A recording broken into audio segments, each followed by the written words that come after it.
Yes, yes, yes. Yo, come take me, give me more, my baby. Landani bega bega tulie, Pallaso coming gwebe. Yo, munangero talieno nange sifuna tulo. Zebo talio bulamu bwansobera. Obo bulungi bote babutunda wano mu maduka na yabayaye. Yo, London, what's up everybody? It's your boy Pallaso, the king of the East, the sucker free boss, and I want to let you guys know it's confirmed. I'm coming to London. I'm gonna be performing at the Royal Regency on the 24th of June this month.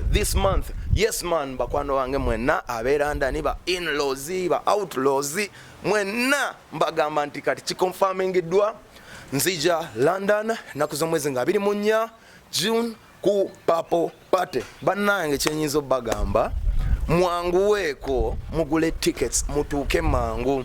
Mwalaba ekyaliwo oluli time teyatumala, ku luno njagala time etumale. I am gonna perform for 2 hours straight. Yes man, I am gonna perform for 2 hours straight. All your favorite hits, the whole catalog is gonna be happening on the 24th. Papo Party London, the first one. Yeah man. And this is a one-time chance, so please don't miss it. If you're in the diaspora, come connect with Uganda. This is Pallaso, you heard it. In my own words, I'm telling you, London, Ngenda Kukubira namwe. Yo! Kati nkugabira omutima kuluno nga nkuyita ojjo kyakalemu.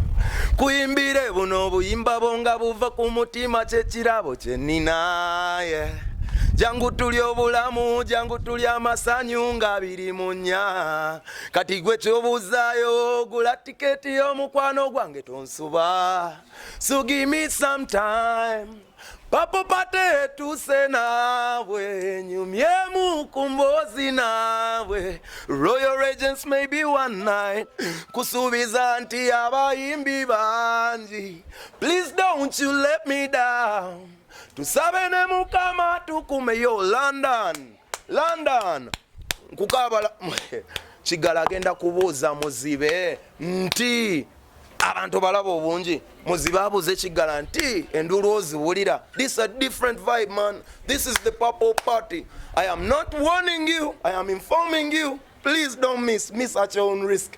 Papo Party London, see you when you see me. Sucker free, king of the East, I love you.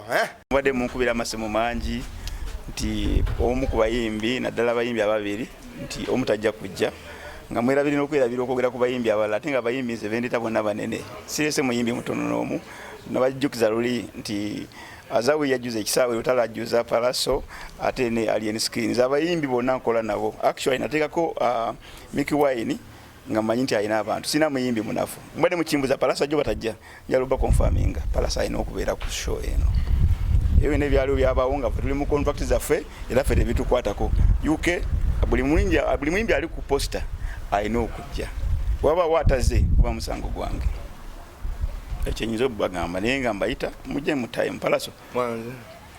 Ndoza buli kimu kiri okay. Oli mu mood? Yes man, ndi mu show time. Bannanga abantu be London nzija. Munda bandinkiza n'omusajja agenza linkinga na buli omu nga abakakasa ntukola ki tujja.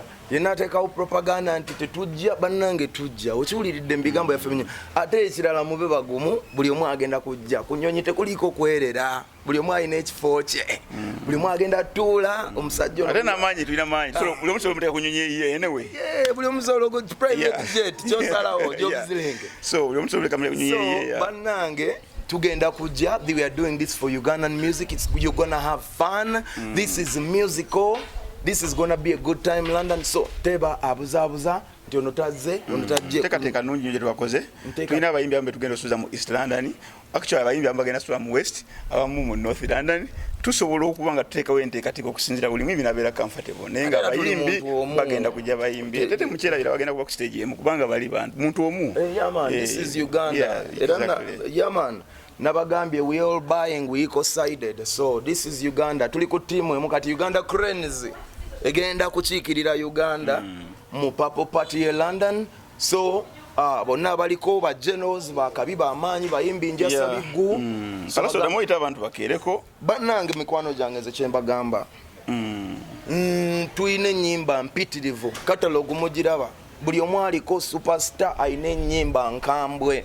so tomissinga kintu kyonna kino guno omukolo ndooza gwe mukolo gusose ne London nga teguliko curtain raiser munukolo munene nnyo bwe tutandika bwe tutite tugenda kuwumula paka saa 10 ez'okumakya so mukeere luli twayimba Jose obudde ne butamala leero nsaba bantu bakeere tutandike mangu tuyimbe ennyimba tuzirina akowa yavaayo ng'omulala alinnya akowa yavaayo ng'omulala alinnya wokuma omulala watandikira olw'embeera ebaddewo embeera ekituufu yabaddewo tuli bantu bakulu fena tukimanye embeera eyaliwo ng'esobola okubuzaabuza abantu naye nze kennyini ensonga lwaki ndi mu Uganda to make sure nti tewaliiwo kigenda kututabula invent eno ekituufu kiri nti waliwo embeera eyaliwo naye nga nsandize mu kamera singa ekyo kyadde tekiri sorted so nayogere ne ttiimu zonna era buli omu ne tumunyonyola embeera eyaliwo so I can confirm nti ttiimu yaffe yonna ejja kubeerawo okuggyako nga waliwo ekizze nga naye tekiri ku ebyo kuba kisoboka muntu ayinza okulwala nga buli lunaku lumu naye nga tekivudde ku mbeera eyaliwo tewali nakuggyako ekituufu kiri nti show e London eri confirmed John nga 24 ono Jose Jobs Link mumumanyi ebigambo bye biba bigambo bye abayimbi mbalabyeko bonna we are going to London so there's no more questions anybody in doubt you just heard it from the horse's mouth London is up next and it's going to be a great show it's going to be lots of fun it's going to be great music what to explain simanyi nnyo byakunnyonnyola naye ndongo gye ngenda manyi kuba ndongo so link up London nasembo genda 2 years ago. Yeah man. Vibe yali yamanyi nnyo just Jose abantu bekolo bajja late nibasanga nga show yatandise dda so kyovola ku luno vibe twagala abantu bajje mangu luli bajjula ne baselinga out nenga bazze late obudde ne butamala today we are starting early to your information tujikoze setup kuva Uganda ne Jose yatubulidde that time buli omu jagenda ku stage omuyimbi asooka ndoza alinya 2 kitundu as I had is that right sawa satu yes sawa satu tugenda kwa tsimule so make sure at 8 ofunye ekifo kyo tetwagala kusindika ate mbabuulira abayimbi bonna banene kati gojja kugamba nti ojja kulinda oli ate olugendo tuganga amaze okuyimba mbegayiridde mujje mu time kuba temumanyi programu yaffe bweyimiridde mukeereeko mwena mubeerewo nga bajulizi nga kino kyapeninga naye nga nze kyenyiza obbagamba tugenda kukuba engoma e London engoma we are going to sing for the people so people in London this is one chance it has taken me 2 years to come back you already know when Pallaso comes to London it's short time so now this is another time please let's use this opportunity I want to see you come see me I'm ready for you are you ready for me yeah man London straight away London ate kati package ndala chetumala tetukiddamu kivula nawo tubakunga bajje they don't want to miss this because they're never going to see it again anywhere package tusibye London ndala this is London biba birala London London tuongeramuko because in Uganda tuyimba buli lunaku ne London we have to create a special package like I told you it took me 2 years to come back to London so I have to create that special package muje nze kati atoyagala mbibanyonyolero wana I want them to come to the show and see we have plenty prepared man this is going to be amazing